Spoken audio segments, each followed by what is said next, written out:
안녕하십니까. 용인시민신문 편집국장 함승태입니다. 지금부터 용인시민방송과 용인시민신문이 공동으로 6.13 지방선거 용인시장 후보 초청 인터뷰를 시작하겠습니다. 먼저 기호 1번 더불어민주당 백공기 후보 모셨습니다. 안녕하세요. 네. 이제 요즘 유권자를 만나면서 느끼는 분위기 좀 어떻습니까? 요즘 유권자분들이 그 정책에 대해서 관심이 많으신 것 같아요. 네. 그래서 과연 우리에게 어떤 정책을 가지고 시정을 운영할 것이냐 하는 부분인데, 우리 유권자분들이 저보다 더 잘 알으세요. 그래서 어떨 때는 더 전문적인 질문을 많이 하고 그래서 준비를 좀 더 철저히 잘해야 되겠다 하는 느낌을 받고요. 시장 하려면 행사장 다니는 것보다는 공부를 많이 해야 되겠다 하는 느낌을 받습니다. 네. 지난 경선이 지금 당내 경선이 매우 치열했습니다. 네. 과거 사례를 보면 대개 이제 경선이 끝나고 나면 감정적 고를 메우지 못해서 분열이 나는 경우가 많은데 이번에 더불어민주당은 좀 어떻습니까? 뭐 지금 다 합을 해서 잘 되고 있죠. 그래서 지금 우리 현근택 후보, 우리 이제 홍보, 법률, 거기에 이제 본부장을 맡고 계시고, 우리 이제 선대인 후보는 경제 분야를 포함한 난개발 문제, 주로 이제 정책에 대해서 맡으시고, 또 이제 오세영 후보는 조직에 대한 문제, 또 지방자치에 대한 문제 이런 본부장을 맡고, 박정인 후보는 또 여성 본부장을 맡아서 어제도 뭐 사실은 같이 이렇게 토의하고 어떻게 앞으로 나갈 것인가, 또 거기에 팀을 어떻게 이제 매칭을 시켜서 하부 조직을 만들어 줄 것인가, 또 그 캠프에 있었던 사람들을 어떻게 다 이 캠프 안에 융합해서 같이 할 것인가 하는 거에 대한 토의를 했습니다. 네. 그래서 지금은 뭐 내가 볼 때는 아주 제가 본래 군에서도 지휘관을 많이 해서 화합하고 통합하고 아우르는 데는 제가 도사입니다. 그래서 뭐 지금 아주 잘 가고 있어요. 네. 네. 오골에 보니까 문재인의 좋은 친구를 메인 슬로건으로 고르셨더라고요. 충분히 이해는 됐는데 지역 의제로 승부하기보다는 좀 높은 지지도의 대통령에게 더 업혀가는 것 아니냐라는 지역이 있습니다. 여기에 대해서 뭐라고 답변하시겠습니까? 뭐 그런 점이 있는데요. 뭐 사실은 아시다시피 이제 제가 아까 이제 질문하셨지만 경선이 치열했잖아요. 네. 그러니까 경선 어찌 보면 당심이 중심이 되는 거란 말이에요. 그래서 뭐 우리 당심을 얻기 위해서는 그런 구호도 뭐 상당히 나름대로 좋았지 않느냐 하는 생각이 들고요. 그래서 이제 본선에 들어와서 지금 구호는 변화하는 용인 새로운 용인시장 백공기 이렇게 지금 슬로건을 바꿨어요. 그래서 이제 현수막이나 이 네임카드, 이 명함 여기에도 이제 그런 방향으로 전부 다 지금 통일해서 이렇게 나가려고 합니다. 국회의원을 좀 지내셨습니다. 민주당이 몇 분 안 되는 국방 전문가이신데요. 네. 지역보다 국회나 이렇게 청와대 일이 더 어울리지 않느냐 이런 얘기가 있었습니다. 직접적으로 좀 여쭙겠습니다. 왜 굳이 용인시장입니까? 저는 이제 뭐 군에도 해봤고 또 이제 국회도 해봤잖아요. 그런데 사실은 국회가 보면 법률하고 예산에 관한 것인데 사실은 용인이 우리 선조들이 이 뿌리를 내리는 곳입니다. 그래서 용인에 대한 애착심이 제가 강해요. 우리 이제 수원백가들이 수원, 용인 쪽에 지금도 이제 집성촌을 이루고 있는 지역도 있고요. 그래서 우리 조상들이 그래도 뿌리 내린 곳에서 뭔가 좀 새로운 변화, 조금의 득이 되는 일을 좀 해야 되겠다. 그러려면은 국회의원보다는 어찌 보면 시장이 할 일 많아요. 그래서 시장의 생각과 의지에 따라서 용인은 많은 변화를 가져올 수 있다. 또 많은 발전을 가져올 수 있다. 그런 측면에서 제가 이제 정말 중앙정치에서도 정치를 해봤고 또 뭐 지방자치도 제가 지역위원장 하면서 했기 때문에 그 경험을 살려서 용인을 좀 명품 용인으로 만들어서 우리 조상들에게 좀 잘 보여야 되지 않겠어요? 그래서 그런 부분이 있다 이렇게 말씀드립니다. 네, 알겠습니다. 40년 동안 이제 군 생활을 하셨습니다. 더구나 최고의 정성급으로 전역하셨는데요. 수직적 군대 문화에 좀 익숙해 있지 않느냐. 그러니까 지방자치란 수평적 리더십이 중요한데 과연 리더십을 보일 수 있겠느냐 하는 그 지적이 좀 있습니다. 이에 대해서 말씀하신다면? 그건 너무 지나친 기우 같아요. 그렇습니까? 제가 이제 전역을 해서 벌써 대학 교수를 한 3년 했잖아요. 또 국회의원을 4년 했잖아요. 그 7년이란 기간이 제가 우리 사회에 여러 가지 돌아가는 것을 이렇게 배우는 아주 좋은 기간이었어요. 그리고 군대가 사실은 뭐 계급으로 따지면 굉장히 그 수직적 그 조직을 가지고 있다고 하는데 의사결정을 하고 행정을 하는 거 보면 굉장히 잘 돼 있어요. 굉장히 민주적이고 어찌 보면 사실은 60년대, 70년대, 80년대 초까지는 군대 행정이 훨씬 더 그리고 또 제가 그래도 조직을 계속 관리해 본 지휘관을 했잖아요. 이게 리더십에 대한 부분도 저는 얼마든지 충분히 뭐 트레이닝이 돼 있다 이렇게 생각을 해요. 그리고 제가 했던 것이 이제 군대에서도 육군대학 총장도 했고 또 인사사령관도 했고 그러니까 어떤 뭐 권위적인 그런 어떤 것보다는 저의 이미지는 우리 후배들이 부드러운 카리스마 군인 같으면서도 되게 부드러운 사람이다. 상당히 그래도 민주적으로 이렇게 잘했다라는 제가 평가를 뭐 자차인지 모르겠지만 그런 평가를 받았어요. 그래서 저는 얼마든지 더 리더십에 관한 누구보다도 잘 충족이 돼 있다. 그리고 이제 요즘 세상 살아보니까요. 이제 철이 드는 것 같아요. 이제 세상이 좀 보이는 것 같아요. 연륜을 통한 어떤 지혜 이것이 난 대단히 중요하다고 봐요. 그리고 우리가 이제 100만 도시잖아요. 20, 30만 도시가 아니고 100만이면은 지금 우리 특례 도시를 지금 추진하고 있는데 그 정도 되면 정말 연륜 있는 지혜로운 지도자가 조직을 관리해 나가야 된다. 그런 측면에서 보면 저는 뭐 충분히 트레이닝 돼 있고 준비돼 있다 이렇게 말씀드리고 있습니다. 그럼 시장이 되신다면 민주적이고 수평적 리더십 기대되겠습니까? 그럼요.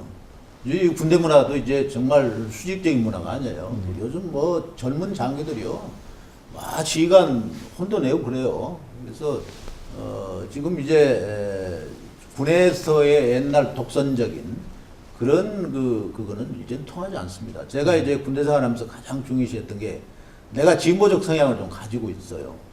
그래서 군에 있을 때도 나는 인권 문제, 특히 부하들의 인권 문제, 병사들의 인권 문제 이걸 굉장히 중요시 달았거든요. 그래서 인권이 존중되는 군대가 가장 강한 군대다. 저희가 이번 지방선거 말에서 특별한 좀 자리를 마련했습니다. 용인 시민들 현장에서 직접 만나서 목소리를 들었는데요. 네. 먼저 VC 한번 더 보시죠. 네. 안녕하십니까 후보님. 저는 언남동에서 15년째 살고 있는 이 공간을 사랑하는 주민입니다. 저희가 듣기로는 경찰대 이전 부지에 아파트, LH에서 아파트 주거 공간으로 짓는다고 하는데 저희 여기 살고 있는 주민들의 의견은 이곳을 좀 더 복합적이고 문화적인 공간으로 탈바꿈시켜 주기를 원합니다. 후보님께서는 용인시장이 되신다면 이 공간을 어떻게 개발시키고 발전시키실 건지 그것이 좀 궁금합니다. 명쾌한 대답을 듣기를 원합니다.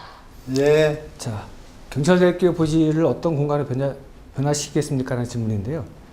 말씀하셨듯이 명쾌한 답을 듣기 원합니다. 명쾌하게 답변해 주시죠. 우리 주부님이 말씀하신 질문하신 내용이 어찌 보면 목표예요. 근데 그걸 하기에 우리가 문제가 있는 것은 그러려면 LH에게 우리가 돈을 지급해야 돼요. 지금 아마 6천억 이자가 그거 하면 지금 자꾸 불어난다고 그러는데 그런 예산이 있다면 나는 그걸 우리 LH로부터 사서 우리가 그야말로 그랜드파크 우리 용인에 아주 큰 공원도 만들어주고 그 안에 문화적 공간을 거기 좀 넣어서 그야말로 문화적으로 즐기는 그런 어떤 공원을 만들어주는 것이 제 솔직한 소망이에요. 그래서 이 부분은 이제 우리가 일시불로 6, 7천억을 지금 낸다고 하는 것은 대단히 어려운 것이고 그래서 아마 이제 뭐 굳이 이제 정말 이제 아파트 짓는 문제는 교통 문제 때문에 지금 안 되잖아요. 교통 문제가 선결되지 않는 한 그건 허가할 수가 없어요. 그래서 교통 문제를 정말 중앙정부와 협조해서 이렇게 좀 해결할 수 있다라고 한다면 모르겠지만 그걸 선결되지 않는 한 어렵고요. 만약 이제 지혜를 모아야 되겠지만 뭐 채권을 발행한다든지 우리 뭐 시민들 도움을 받아서 이렇게 해서 그 부지를 우리가 뭐 몇 년 뭐 상환을 해가지고 이렇게 갚을 수 있도록 서로 협조가 가능하다면 중앙정부에서 그런 거 해줘야죠. 그러면 나는 그걸 몽땅 사서 그야말로 공원도 개발하고 문화적으로 뭐 하는 것들을 깊이 있는 시설을 거기다 유치하는 것이 제일 좋다. 이렇게 생각합니다. 네, 알겠습니다. 적폐청사는 문재인 정부의 주요 국정 과제이기도 합니다. 백허버께서는 지역청사 문제를 공유하셨는데요. 그 문제의식과 대표적인 사례 한두 가지 좀 들어주시죠. 우선 뭐 적폐라고 하는 것이 이제 눈에 보이는 것도 있지만 생각의 적폐가 많아요. 우리가 이제 여기 개발도 난개발이 뭡니까? 그건 지도자들이나 거기에 심의를 했던 분들이 우리 사실은 정창민 시장께서 참 좋은 구호를 내걸었어요. 사람 중심의 용인. 근데 사람 중심의 용인을 그런 마인드를 가지고 아마도 개발 심의를 하고 뭐하고 했다라면 그런 난개발이 이루어지지 않아요. 그래서 우선 우리 적폐 속에는 생각, 인식, 이것이 잘못된 거, 소위 말한 개발 위주, 콘크리트 건물 위주, 이런 인식부터 우리가 바꿔놔야겠다. 그것도 대단히 중요한 적폐 중에 하나예요. 그리고 또 이제 그것을 수행하는 시스템, 이것도 지금 뭐 대부분 보면은 그냥 개발주의자들 중심으로 그것이 다 심의기구가 형성이 되고 이런 것을 환경 중심의 사람들로 이렇게 바꾸고 그것을 심의하는 것을 좀 더 보수적으로 하고 이렇게 한다면은 그런 난개발에 대한 적폐도 우리가 무너뜨릴 수 있지 않겠느냐. 그래서 생각, 그 다음에 어떤 그것을 시행하는 시스템, 이런 데 대한 적폐를 우리가 빨리 척결해야 되겠다. 그 다음에 이제 사람 아니에요, 사람. 사람의 올바른 정신을 가지고 그야말로 정직하고 전문성 있는 사람이 이 용인을 주도하는 그런 걸로 바꿔나가야 된단 말이에요. 그래서 이 사람이 대단히 중요한데 이 사람을 참신하고 능력 있는 사람으로 자꾸 바꿔나가는 거. 그 사람들이 용인을 주도하게 나가는 거. 그 사람들이 용인을 사랑하고 발전시켜 나갈 수 있도록 하는 그런 장을 좀 만들어줘야 되겠다 하는 것이 제 생각입니다. 난개발 치유와 관련해서 추가적인 혹시 구상이 있으시면 한 가지 더 말씀해 주시죠. 그러니까 이제 우리가 사실은 도시개발과 난개발은 동전의 양면이거든요. 그래서 정말 처인구 같은 경우는 지금 뭐 처인에 사신 분들은 개발해야지. 우리 지역이 땅이 이렇게 넓게 많이 있는데 이 땅을 어떻게 하냐? 개발해야 된다라는 쪽이 이제 아무래도 그런 생각을 가지시는 어르신들이 많고, 그 다음에 이제 수지 강교산 이쪽에는 야 지금 이 좋은 자연을 말이지 이제 한 삽도 못 든다 이렇게 강하게 생각을 가지신 분도 있고, 그래서 도시개발과 난개발은 정말 어떻게 조화롭게 지역별로 잘 이렇게 지금은 이제 구다리만 우리는 생각하는데 그걸 좀 더 세부적으로 나가서 그걸 원칙을 정하고 기준을 정해야 되지 않느냐 하는 생각이 들어요. 그래서 뭐 개발을 해야 될 곳은 꼭 해야 되겠죠. 그렇지만 친환경적으로 이렇게 해야 되겠다. 이번에도 역시 유권자신 분입니다. 이번엔 처인구에 사시는 주민의 목소리 한번 들어보시겠습니다. 처인구 포구에 사는 주민입니다.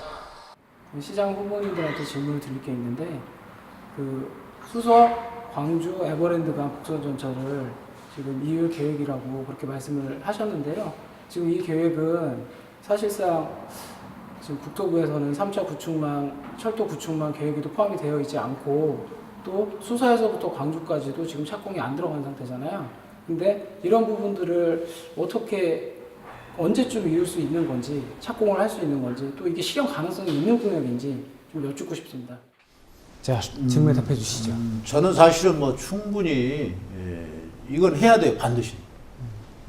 결론부터 말씀을 드리면 지금 이제 좌측에 보면 현재 전철이 들어와 있는 게 2개잖아요.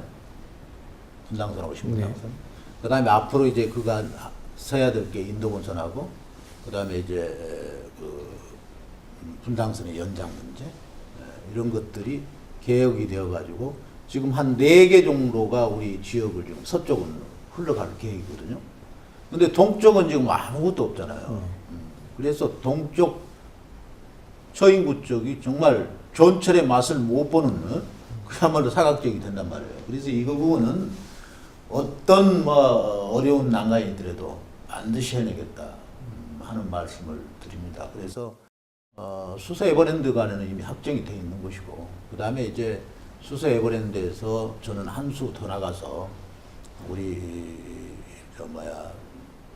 에버랜드까지 왔다가 그것이 이동, 남사, 안성으로 연결되는 그런 전철을 나는 꼭 중앙정부에 반영을 시키겠다. 뭐 어떤 한이 있어도 반영을 시켜야 돼요. 그래서 우리가 그런 것들을 위해서는 좀 힘있는 우리 여당 후보들이 좀 잘 되도록 이렇게 언론에도 좀 키워주셔야 돼요. 네. 그럼 수서를 에버랜드까지 연결하고 그것을 천안까지 연결하는 그것을 뭐 공약으로 내세우시겠다. 그렇죠. 네.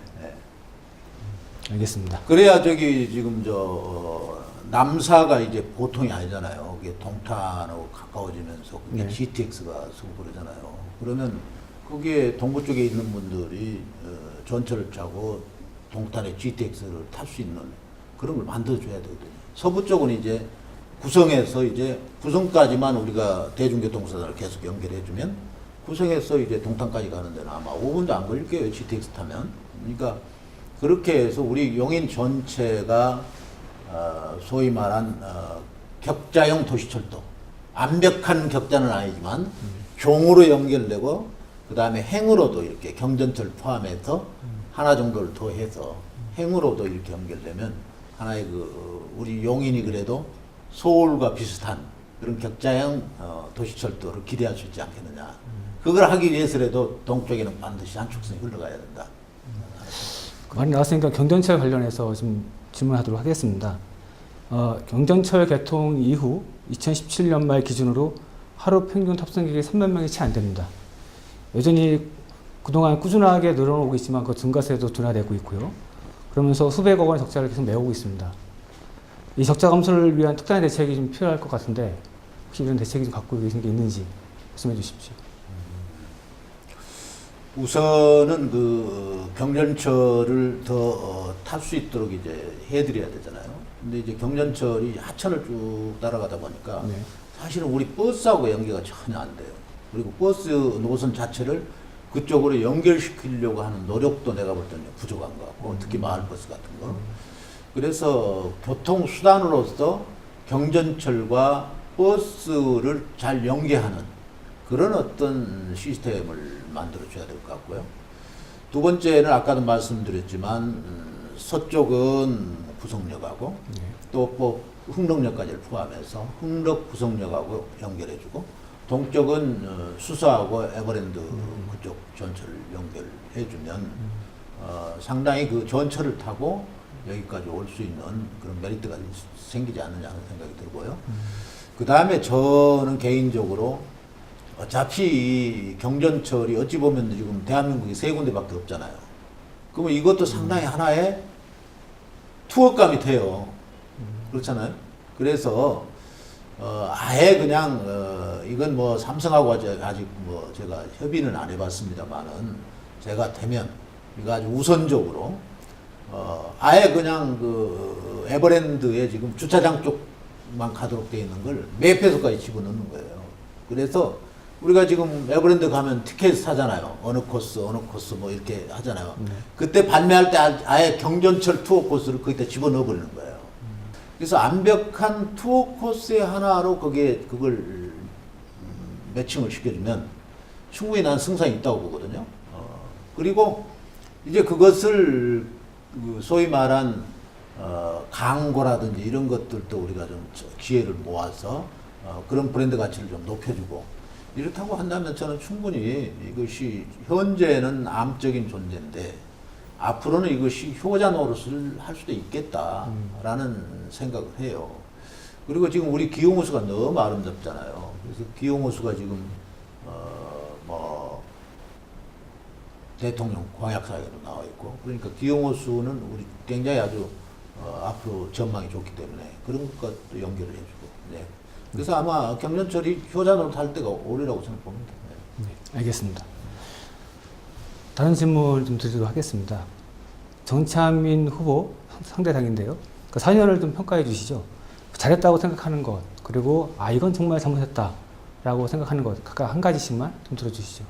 잘했다고 하는 게 많이 있는데 하여튼 뭐 그분이 글쎄요 자유한국당 소속임에도 불구하고 우리 그 무상교복 네. 이건 참 잘하신 것 같아요. 사실은 그때 논의가 됐을 때 나의 경우는 무상교복보다는 무상급식을 전면적으로 다 일단 1단계로 완료해 놓고 그 다음에 이제 무상교복을 가면 더 좋지 않겠나. 왜냐하면 교복에 관한 것은 또 선업에 관해 서로 물려주기도 있고 뭐 이런 방법이 있기 때문에 그래서 조금 뭐 순서는 뭐 거의 동시에 지금 가는 형태가 됐지만 무상급식에 대한 걸 먼저 하고 무상교복을 했으면 좋겠다는 생각이었는데 하여튼 그러더라도 무상교복이라는 그걸 아이디어를 내서 했다고 하는 것이 대단히 참 잘하셨다.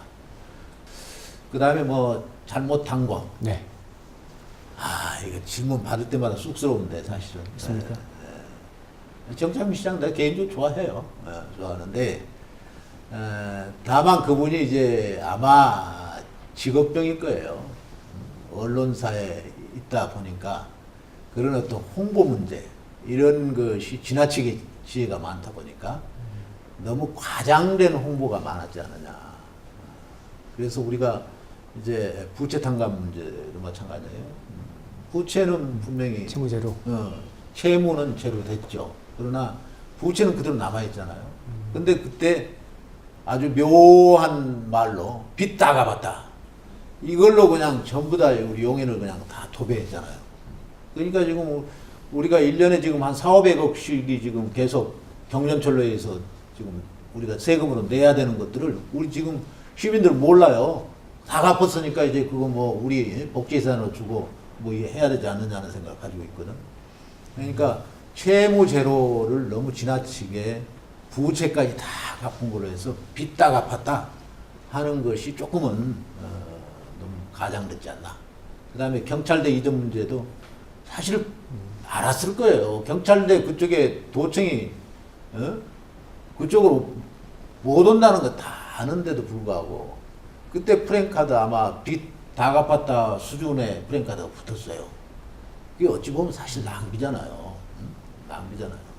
그런 부분은 우리 시민의 세금을 가지고 물론 그때 뭐 시에서 한 건 아니지만 그러나 우리 뭐 거기 보면 다 읍면동단위의 단체들이 한 건데 그것도 하나의 낭비요소 아닌가 그런 생각이 들어요. 네, 알겠습니다. 아마 유권자시면 마지막이 될 것 같습니다. 이번에 수지구에 사시는 주민인데요. 화면 한번 보시겠습니다. 매일매일 공기가 너무 나빠서 아이들이 밖에서 뛰어놀 수 없어서 너무 안타깝습니다. 그런데 매일 또 학교에서 많은 시간을 보내는데 또 학교에 공기청정기가 설치되어 있지 않아서 학부모 입장으로서 그 설치를 매우 바라고 있는데요. 유치원이나 어린이집은 지금 지원이 되는 걸로 알고 있습니다. 언제쯤 우리 초, 중, 고 교실에 공기청정기가 설치될 수 있을지 그런 정책을 갖고 계신지 제가 묻고 싶고요. 아울러 이것뿐만이 아니라 정말 이 공기를 해결할 수 있는 미세먼지를 해결할 수 있는 다른 정책들은 혹시 가지고 계신지 궁금합니다. 공기청정기 설치해주세요. 두 가지를 질문해 주셨네요. 하나는 공기청정기 설치, 또 하나는 미세먼지 해결할 수 있는 다른 정책 갖고 계신지 두 가지입니다. 지금 뭐 제가 미세먼지에 대한 그 절박함 이거 아침 인사 해보면요 장난이 아니에요. 아주 그냥 그 가스가 막 호흡할 때마다 인사할 때마다 이 콧속으로 들어오는데요. 그게 가장 큰 고통이에요. 어떻게 보면. 그래서 이거에 대한 건 내가 아주 참 요즘 몸으로 체득을 하고 있는데 우선 공기청정기 문제는 우선 면역력이 약한 분들이 어린아이들하고 어르신들 아니에요. 네. 학생들. 그래서 그 시설 위주, 그분들이 이용하는 시설 위주로 우선적으로 해드려야 되겠다. 그래서 어린이집하고 유치원은 지금 단계적으로 들어가고 있기 때문에 우리 초중고등학교에도 그걸 전면 다 단계별로 해야 된다. 그 다음에 이제 경로당에도 지금 단계별로 일부 들어가는 걸로 알고 있어요. 그래서 그것도 하루빨리 조금 땡겨서 다른 예산을 조금 더 줄이면서 그거 우선해서 우리 정말 면역력이 약한 어린아이들 또 어르신들이 좋은 공기 속에서 생활하실 수 있도록 해드려야 되겠다 하는 것이 제 생각이고요. 그 다음에 우리 이제 그거에 대한 정책은 지금 사실은 이거는 아마 국가 전체가 해야 될 일인데 우선 나무 많이 심어야 되겠죠. 우리 이제 저희는 그래도 산림이 많이 그래도 구축이 되어 있는데 있는 산림이라도 잘 지금 유지하고 저거 막 베어놓은 거 정말 피눈물 나요. 그래서 그 부분을 앞으로 이제 심는데 좀 치유하는데 좀 신경을 많이 써야 될 것 같고요. 두 번째는 이제 우리가 인위적으로 할 수 있는 거지만 지금 아침에 보면 이 청수차가 지나가요. 미세먼지 빨아들이는 그 청수차가. 근데 그게 지금 구별로 한 대씩 있거든요. 그러니까 그것을 조금 배가시켜서 조금 더 빈도를 좀 높여주고 지역별로 구석구석 안 가는 곳이 없도록 이렇게 해줘야 될 필요가 있겠다 생각이 들고요. 그 다음에 이제 우리 뭐 쓰레기 봉투를 포함한 환경에 필요한 이런 우리 주민들이 정말 피부에 와닿는 것들 그런 것들을 시에서 좀 우리 용인에 지금 쓰레기 봉투가 제일 비싸요. 아시죠? 아, 그렇습니까? 네, 다른 데보다 지금 2배 정도 되는 데도 있어요. 그래서 그런 것들을 우리 시에서 좀 다른 시와 형평성이 맞게 해서 그런 쓰레기 이런 거 버리는 것까지도 그런 경제적 문제가 부담이 돼가지고 아끼는 이런 일이 없도록 해야 되잖아요. 그래서 그런 부분을 좀 보완하고 그렇게 하겠습니다. 네. 마지막 질문이 될 것 같습니다. 사전에 좀 후보께 좀 질문을 드리는 건데요. 다른 후보에게 질문하고 싶은 것이 있으면은 좀 해달라라고 말씀드렸습니다. 정찬미 후보께서 백 후보님에게 좀 질문을 했네요. 최근 기념미 국토부 장관을 만나 지역 현안에 대해 건의하고 김 장관이 조속한 시일 내 결정하도록 하겠다는 내용의 보도자료를 내셨습니다. 그러면서 지역 현안에 송신호가 켜졌다고 홍보하셨는데요. 이게 사실이라면 김 장관은 명백한 공직선거법 위반이며 사실이 아니라면 김 후보는 허위사실을 유포한 것입니다. 관권을 이용한 불법 선거운동이라고 보는데 어떻게 생각하십니까? 라는 질문을 하셨네요. 답변해 주시죠. 저는 그게 관건에 의한 그건 아니고요. 이제 장관께서 이제 국회에 오신다는 말씀을 듣고 제가 갔죠. 그래서 우리 지역의 현안 문제가 지금 사실은 궁금하잖아요. 제가 지역에 가보면 우리 주민들 모두가 지금 온삼 아이시 어떻게 되냐, 모연 아이시 어떻게 되냐, 이게 아주 하두예요. 그러면 그거에 대한 장관의 입장을 내가 들어서 그럼 그분들의 궁금증을 내가 풀어드리는 것도 중요한 것이고 또 내 입장에서는 우리 지역에 그런 것들이 들어서도록 가서 좀 간곡하게 읍소하는 것도 나는 역할이라고 봐요. 그런데 장관이 그 부분에 대해서 나름대로 성의 있는 답변을 해줬기 때문에 그것을 내가 얘기한 거지. 그것이 선거법에 크게 위반됐다고 보지는 저는 않습니다. 그건 난 지역의 발전을 위해서 정치하는 사람으로서는 기본적인 도리고 그거는 난 자주 해야 된다고 봐요. 우리 제가 알기로는 자유한국당 측의 우리 의원님들도 그 지역구 발전을 위해서는 그런 거 우리 지역에서도 하시는 분들도 있어요. 우리 시의원들도 그렇고. 그래서 그것이 나는 권장할 사항이지. 그게 그렇게 선거법에 위반된다. 이렇게까지 나는 과도하게 평가하는 건 좀 그렇지 않나. 이게 선거를 앞두고 예비 후보께서 만나셔서 그런 거 아닐까요? 그런 오해는 받을 수 있겠지만 그게 선의에 지금 어찌 보면 지금 주민들께서는 이 선거하는 기간 동안에 뭔가 후보들한테 뭐 얘기를 듣고 싶어 하거든요. 그러니까 지금 모해나이 씨, 원사마이 씨는 지금 그쪽 지역 주민들은 아주 최대 관심사예요. 그러니까 그 부분에 대해서 우리가 좀 그래도 신뢰성 있는 답변을 하기 위해서는 그런 노력 정도는 나는 이해하려고 합니다. 이제 마무리할 시간입니다. 마무리 발언 기회를 드리겠습니다. 왜 백군기인가? 끝으로 해주시죠. 우선 뭐 제가 여당 후보잖아요. 그래서 지금 용인에는 여러 가지 지금 어려운 점이 있어요. 교통 문제도 있고 난개발을 치유하는 문제도 있고 뭐 많은데 이런 것들은 전부 다 예산이 필요하고 또 정부 부처에서 적극 협조를 해줘야 되잖아요. 그러려면 그래도 강한 그리고 중앙정부와도 소통이 잘 되는 그런 후보가 나는 필요하지 않느냐. 저 같은 경우는 그래도 지금 장관들 하시는 분들이 저하고 국회에서 많이 활동했던 분들이고 그래서 그런 분들과 이렇게 소통도 원활하게 이렇게 될 수 있고 또 내가 국회에 있으면서 예결산위원회에도 있었어요. 그래서 국회 예산을 이렇게 획득하는 부분도 물론 우리 국회의원님들이 해 주시겠지만 그 메커니즘을 내가 알기 때문에 그런 걸 이렇게 조목조목 의원님들한테 얘기해서 한다면 우리 용인의 여러 가지 현안 문제 이것을 해결하는 데는 그래도 힘 있는 그런 정치인들이 좀 하는 것이 좀 원활하지 않겠나 하는 생각이 듭니다. 네. 예.